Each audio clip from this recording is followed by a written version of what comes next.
House of Peace is a non-profit organization founded by Renier van der Westhuizen in 2014. After he nearly lost everything, he promised God that he will dedicate his life to help those who need help. House of Peace helps people that is homeless, addicts, and people who comes out of domestic violence houses. At House of Peace, we give people 3 meals a day, a hot shower, and shelter daily. Here, we aim to help people to build up their confidence by leading them closer to God.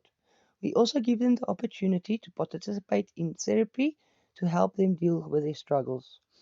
House of Peace relies on the public, farmers, and constant donations to feed more than 50 people daily. We are urgently in need of the following items: charcoal for our second-hand sponsored coal stove, an inkjet printer and cartridges, finance for fuel for the children to go to school and come back, for they have to walk very, very far. We also need finances for fuel to take people to the clinic and for their hospital visits.